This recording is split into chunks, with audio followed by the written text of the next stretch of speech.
Virus को शिकस्त देने के लिए देश में युद्ध स्तर पर वैक्सीनेशन अभियान जारी है। भारत में मंगलवार शाम 7 बजे तक कोरोना वैक्सीन की 2.4 करोड़ डोज दिए जा चुके हैं।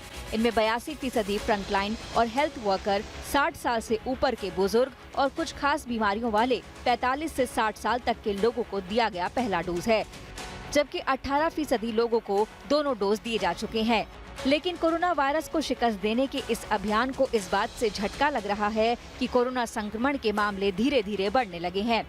पहले 5 राज्यों में कोरोना के मामले बढ़ने लगे थे, लेकिन अब धीरे धीरे ऐसे राज्यों की संख्या 24 तक पहुंच गई है। पिछले हफ्ते में भारत में कोरोना के मामलों में 10% का इजाफा हुआ है।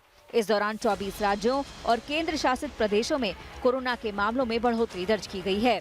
इनमें से 13 राज्यों में मामले ज्यादा बढ़े हैं और यहां कोरोना के मामलों में 25% की वृद्धि हुई है।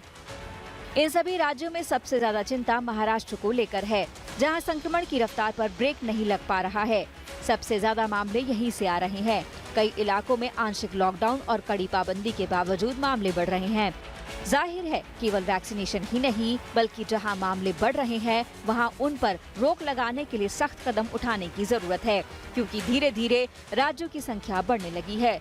खतरे की घंटी बज रही है और इस बात का संकेत दे रही है कि हम कोरोना महाविस्फोट की ओर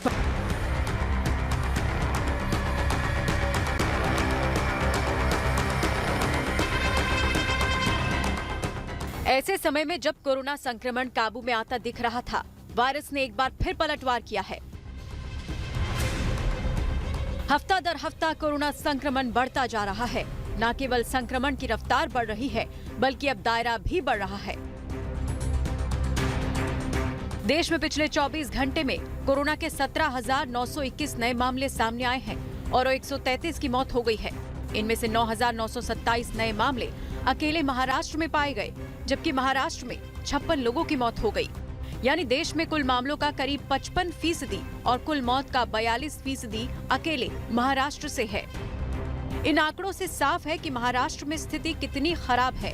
पहले महाराष्ट्र समेत 5 राज्यों में मामले बढ़ रहे थे, लेकिन 1 से 7 मार्च के सप्ताह के दौरान 24 राज्यों में मामले बढ़े हैं और इनमें से 13 राज्यों में कोरोना के मामलों में करीब 25% बढ़ोतरी दर्ज की गई है।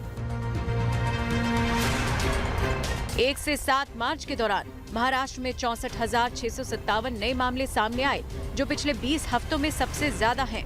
पंजाब में भी कोरोना के मामले तेजी से बढ़े हैं।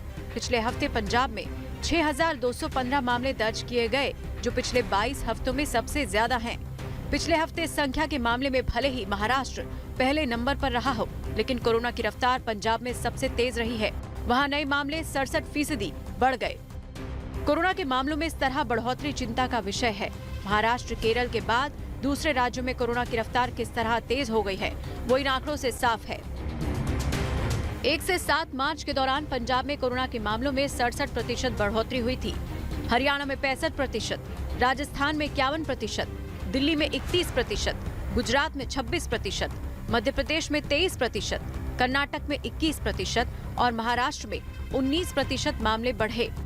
महाराष्ट्र में संक्रमितों की संख्या भले ही अभी सबसे ज्यादा है, लेकिन कड़ी पाबंदी, आंशिक लॉकडाउन और कोरोना से बचने के नियमों का कड़ाई से पालन कराए जाने के चलते रफ्तार घटी है। संख्या के हिसाब से महाराष्ट्र, केरल, पंजाब, कर्नाटक, तमिलनाडु और गुजरात में स्थिति चिंताजनक है। हालात को काबू में करने के लिए राज्य सरकारों की ओर से भी कड़े कदम उठाए जाने की जरूरत है। जरूरत इस बात की भी है कि महाराष्ट्र जैसे जिन राज्यों में मामले तेजी से बढ़ रहे हैं, वहां सबके लिए वैक्सीनेशन अभियान शुरू कर दिया जाए। इससे पहले कि कोरोना वायरस एक बार फिर कोहराम मचाने लगे, जरूरी है कि हम कोरोना के नियमों का पालन कड़ाई के साथ करें, मास्क पहने, सोशल डिस्टेंसिंग का पालन करें